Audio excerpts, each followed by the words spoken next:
Bowman Library with a whole new middle grade book spotlight.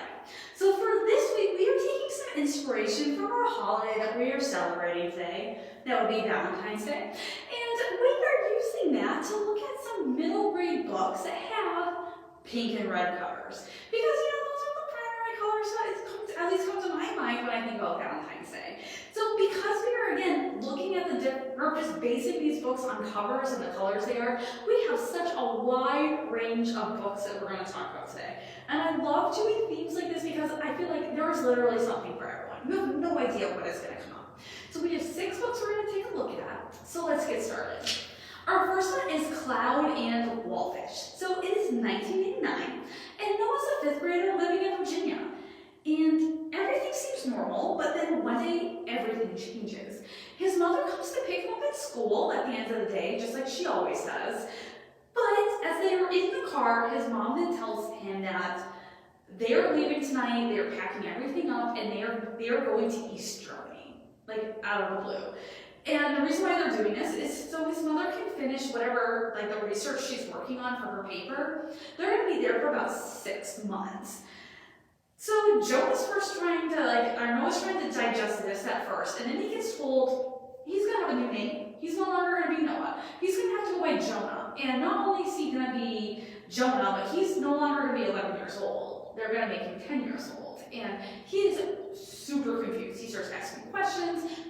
His parents are refusing to answer them. And the next day, he finds himself living in East Germany.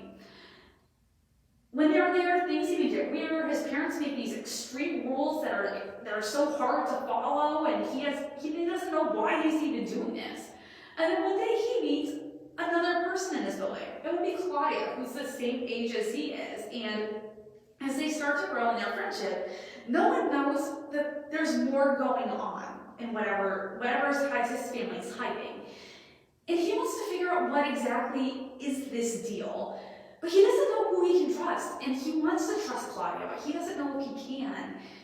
As their friendship starts to grow, he wants to, but he doesn't know how she's involved, if she's involved.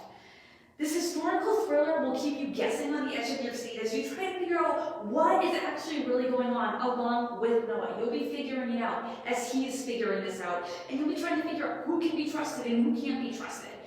And if you like a good, some mystery with your history, this is Cloud and Wallfish.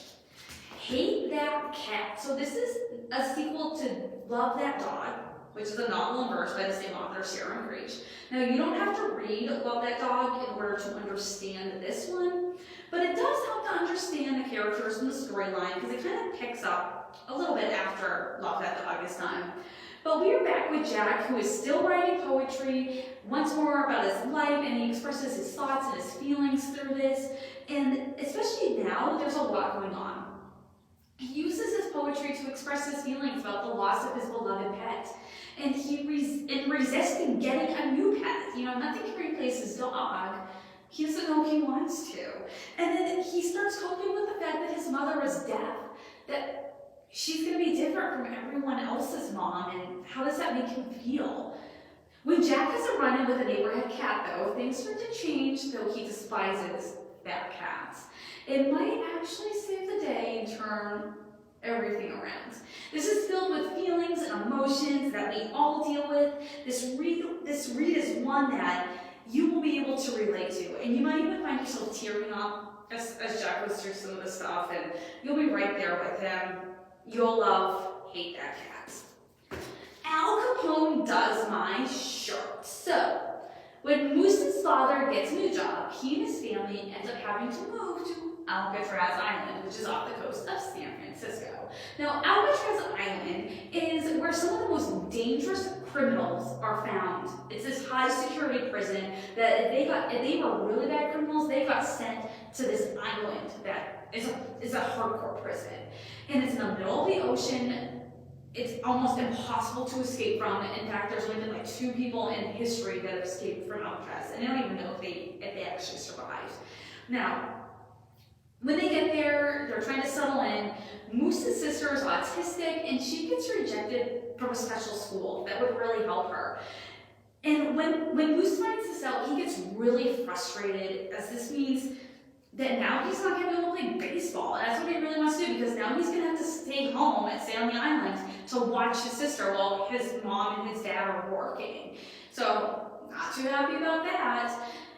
Now, as he's on the island, he starts making friends with the warden's daughter, and she's going to start sucking him into schemes that maybe aren't the smartest, might get him in some trouble, but then he starts to realize that these schemes kind of have some merit, and they may actually help his family. But for this to work, he's going to need the help of one of the most famous criminals of all time living on that island. This historical fiction book will have you making connections to your current day life, as what would you be willing to do to help your family, even if you may not be living on Alcatraz Island.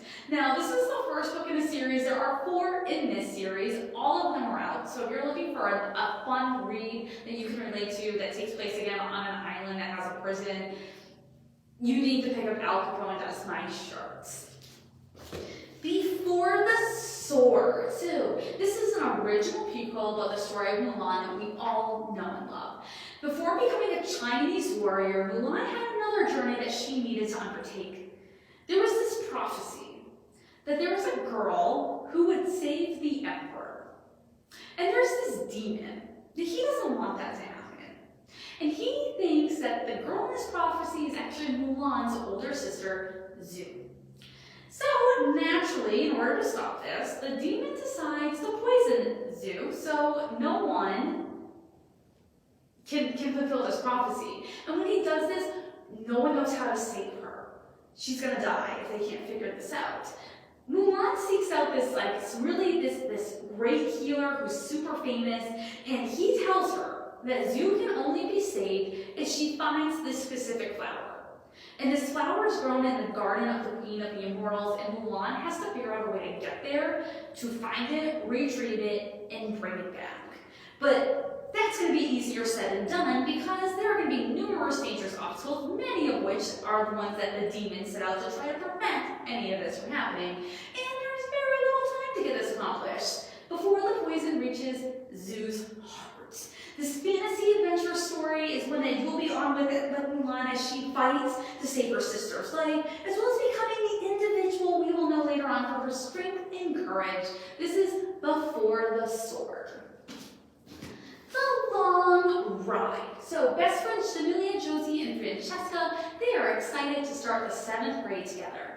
But they soon learn that they are going to be part of what's being called a social experiment.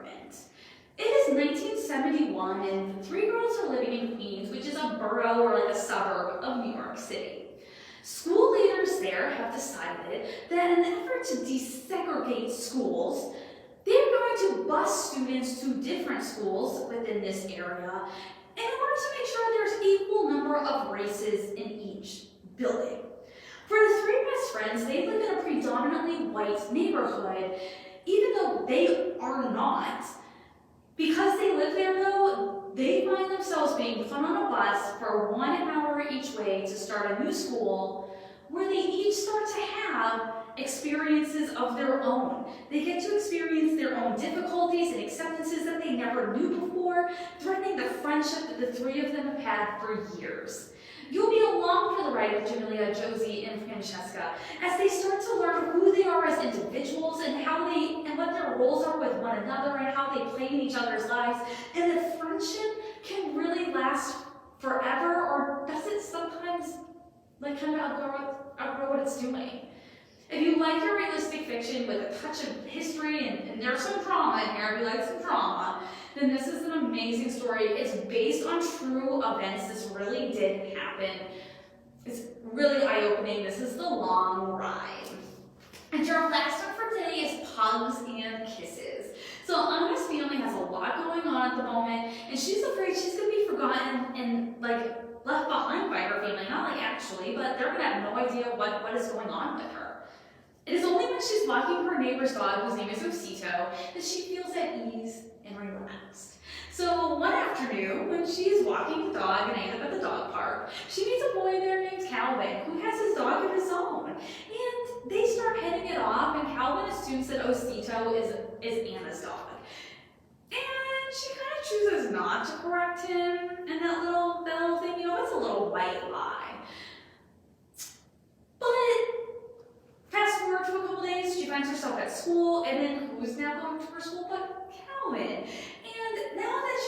to see him more and more, that white lies that Anna's been telling start to pile up.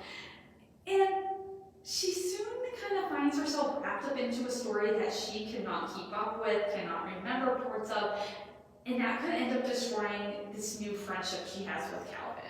If you like a good romantic story that also has friendship and there are puppies, then this is a must-read. This is Pugs and Kisses. So these are just 6 of the books we have here at the library that have red or pink covers. So again, come on out, check out one of these. We have a great selection, or we can help you find whatever perfect book you're looking for this week. I hope you have a great week, and I hope you tune back next week when we have a whole new middle grade book spotlight.